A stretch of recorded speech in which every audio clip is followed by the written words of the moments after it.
সম্মিলিত ইসলামী ব্যাংকের গ্রাহকদের স্বস্তির পরিবর্তে দিন দিন বাড়ছে অস্বস্তি। রূপপুর পারমাণবিক বিদ্যুৎ কেন্দ্রের জ্বালানি লোডিং ঘিরে শ্বাসসাজ রব। দেশের বাজারে আরেক দফা কমেছে সোনার দাম। ১৩ অঞ্চলে ঝোড়ো হাওয়া ও বজ্রসহ বৃষ্টিপাতের আশঙ্কা, ৪ সমুদ্রবন্দরে ৩ নম্বর সতর্ক সংকেত।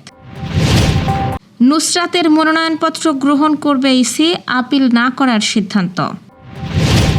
ঝিনাইদহে জাতীয় আইনগত সহায়তা দিবস উদযাপন। দর্শক, শুনছিলেন দিনের শীর্ষ খবরের প্রধান প্রধান শিরোনাম। এবার বিস্তারিত। তার আগে আমাদের ইউটিউব চ্যানেল সাবস্ক্রাইব করুন এবং সব খবর পেতে ফেসবুক পেজ ফলো করে রাখার পাশাপাশি ওয়েবসাইট ভিজিট করুন। ৫ ব্যাংক একীভূত হয়ে গঠিত সম্মিলিত ইসলামী ব্যাংকের গ্রাহকদের স্বস্তির পরিবর্তে দিন দিন বাড়ছে অস্বস্তি। কয়েকদিন পর পর বাংলাদেশ ব্যাংকের নতুন নির্দেশনার কারণে গ্রাহকদের মধ্যে দুশ্চিন্তা ও অনিশ্চয়তা বাড়ছে। নতুন করে যোগ হয়েছে ব্যাংকের মালিকানার প্রশ্ন। বাংলাদেশ ব্যাংক বলছে, ব্যাংক রেগুলেশন আইন অনুযায়ী কেউ ব্যাংকের হাল ধরতে চাইলে তাকে বিবেচনা করা হবে। একীভূত হওয়ার পর থেকেই নানা সংকটে সম্মিলিত ইসলামী ব্যাংক। ব্যাংকগুলোর বিভিন্ন শাখায় গ্রাহকদের উপস্থিতি কমেছে, বেড়েছে উদ্বেগ। চাহিদা মতো অর্থ পাওয়া তো দূরের কথা, বাংলাদেশ ব্যাংকের নিয়ম অনুযায়ী টাকা তুলতে এসেও ভোগান্তিতে পড়ছেন গ্রাহকরা। একদিকে টাকা না পাওয়ায় অনিশ্চয়তা, অন্যদিকে ব্যাংক রেগুলেশন আইন অনুযায়ী আগের মালিকদের ফিরে আসার সুযোগ গ্রাহকদের মধ্যে দুশ্চিন্তা বাড়াচ্ছে। ব্যাংকগুলোতে নতুন করে আমানত জমা দেওয়ার প্রবণতা কমেছে। এমন বাস্তবতায় একীভূত ৫ ব্যাংকের কর্মকর্তা কর্মচারীদের মধ্যে অস্থিরতা তৈরি হয়েছে। গ্রাহকদের আস্থা ফেরাতে বাংলাদেশ ব্যাংক থেকে সঠিক দিক নির্দেশনা প্রয়োজন বলে মনে করেন ব্যাংকাররা। দীর্ঘ প্রতীক্ষার অবসান ঘটিয়ে আজ থেকে শুরু হচ্ছে পাবনার ঈশ্বরদীতে নির্মাণাধীন রূপপুর পারমাণবিক বিদ্যুৎ কেন্দ্রের জ্বালানি লোডিং কার্যক্রম।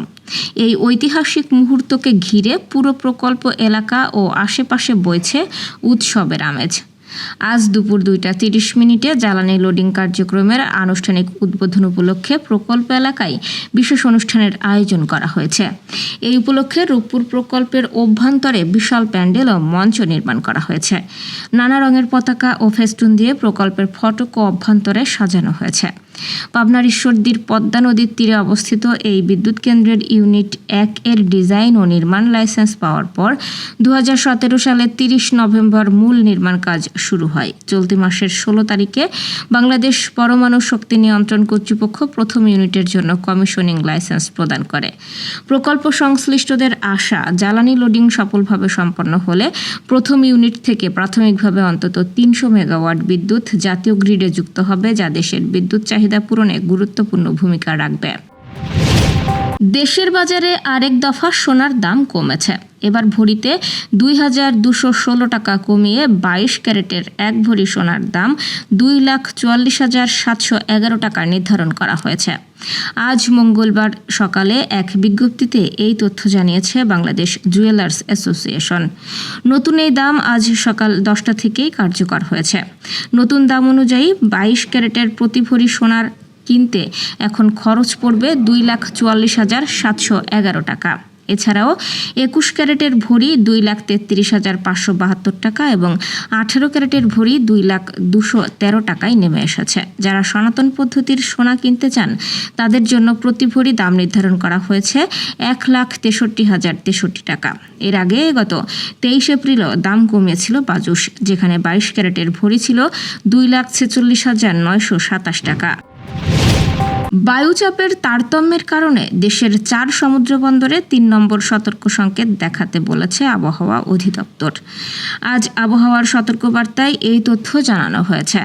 এই সতর্কবার্তায় বলা হয়, উত্তর বঙ্গোপসাগর ও তৎসংলগ্ন এলাকায় বায়ুচাপের তারতম্যের আধিক্য বিরাজ করছে। এ অবস্থায় চট্টগ্রাম, কক্সবাজার, মোংলা ও পায়রা সমুদ্রবন্দর সমূহকে ৩ নম্বর স্থানীয় সতর্ক সংকেত দেখাতে বলা হয়েছে। উত্তর বঙ্গোপসাগরে অবস্থানরত মাছ ধরার নৌকা নৌকা ও ট্রলার সমূহকে পরবর্তী নির্দেশ না দেওয়া পর্যন্ত উপকূলের কাছাকাছি এসে সাবধানে চলাচল করতে বলা হয়েছে। দেশের কয়েকটি অঞ্চলে দুপুরের মধ্যে 80 কিলোমিটার বেগে ঝোড়ো হাওয়া বয়ে যেতে পারে বলে জানিয়েছে আবহাওয়া অফিস। বার্তায় বলা হয়েছে, রংপুর, ময়মনসিংহ এবং সিলেট অঞ্চলসমূহের ওপর দিয়ে পশ্চিম উত্তর পশ্চিম দিক থেকে ঘন্টায় 60 থেকে 80 কিলোমিটার বেগে বৃষ্টি, বজ্রবৃষ্টি সহ অস্থায়ীভাবে ঝোড়ো হাওয়া বয়ে যেতে পারে। এসব এলাকার নদীবন্দর সমূহকে 2 নম্বর নৌ হুঁশিয়ারি সংকেত দেখাতে বলা হয়েছে। এতে আরও বলা হয়, ঢাকা, টাঙ্গাইল, যশোর, খুলনা, বরিশাল, পটুয়াখালী, নোয়াখালী, কুমিল্লা, চট্টগ্রাম এবং কক্সবাজার অঞ্চলসমূহের ওপর দিয়ে পশ্চিম উত্তর পশ্চিম দিক থেকে ঘন্টায় 45 থেকে 60 কিলোমিটার বেগে বৃষ্টি, বজ্রবৃষ্টি সহ অস্থায়ীভাবে দমকা ঝোড়ো হাওয়া বয়ে যেতে পারে। এসব এলাকার নদীবন্দর সমূহকে 1 নম্বর সতর্ক সংকেত দেখাতে বলা হয়েছে। ত্রয়োদশ জাতীয় সংসদের সংরক্ষিত নারী আসনে জামায়াত নেতৃত্বাধীন জোটের প্রার্থী নুসরাত তাবাসসুমের প্রার্থিতা নিয়ে চলা আইনি জটিলতার অবসান ঘটছে। উচ্চ আদালতের নির্দেশনা অনুযায়ী তার মনোনয়নপত্র গ্রহণ করার সিদ্ধান্ত নিয়েছে নির্বাচন কমিশন। কমিশন স্পষ্ট জানিয়েছে, এই আদেশের বিরুদ্ধে তারা কোনো আপিল করবে না। আজ নির্বাচন কমিশনার আব্দুর রহমান মাসুদ গণমাধ্যমকে এই সিদ্ধান্তের কথা নিশ্চিত করেন। আপিল না করার কারণ ব্যাখ্যা করে কমিশনার আব্দুর রহমান মাসুদ বলেন, আমরা আদালতের রায় কার্যকর করব। যেহেতু এই মামলায় আমাদের পক্ষভুক্ত করা হয়নি, তাই কমিশন থেকে কোনো আপিল করা হচ্ছে না। এনসিপি নেত্রী নুসরাত তাবাসসুম নির্ধারিত সময়ের 19 মিনিট পর ইসির সংশ্লিষ্ট শাখায় তার ফর্ম জমা দেন। সময় অতিক্রান্ত হওয়ায় রিটার্নিং কর্মকর্তা সেটি গ্রহণ করেননি, যার ফলে তার নির্বাচনে অংশগ্রহণের বিষয়টি অনিশ্চিত হয়ে পড়ে। এরপর তিনি উচ্চ আদালতের শরণাপন্ন হন। সোমবার আদালত তার মনোনয়নপত্র গ্রহণ করে আইনানুগ ব্যবস্থা নিতে ইসিকে নির্দেশ দেন।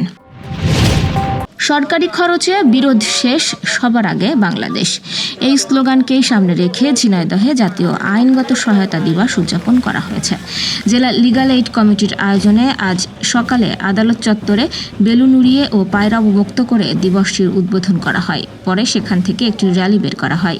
র্যালিটি শহরের বিভিন্ন সড়ক ঘুরে একই স্থানে এসে শেষ হয়। পরে আদালতের সম্মেলন কক্ষে হয় আলোচনা সভা। এতে জেলা জজ ও জেলা লিগ্যাল এইড কমিটির চেয়ারম্যান ইমরান হোসেন চৌধুরী, জেলা প্রশাসক নোমান হোসেন, পুলিশ সুপার মাহফুজ আফজাল সহ অন্যরা বক্তব্য রাখেন। সরকারি আইনগত সহায়তা মানুষের ন্যায় বিচার নিশ্চিত করতে গুরুত্বপূর্ণ ভূমিকা রাখছে উল্লেখ করে বক্তারা অসহায় ও দরিদ্র মানুষকে এই সেবা নিতে সচেতন হওয়ার আহ্বান জানান। দর্শক, এই ছিল এখনকার আয়োজন। পরবর্তী খবর দেখুন বেলা 3টায়। এতক্ষণ সাথে থাকার জন্য ধন্যবাদ।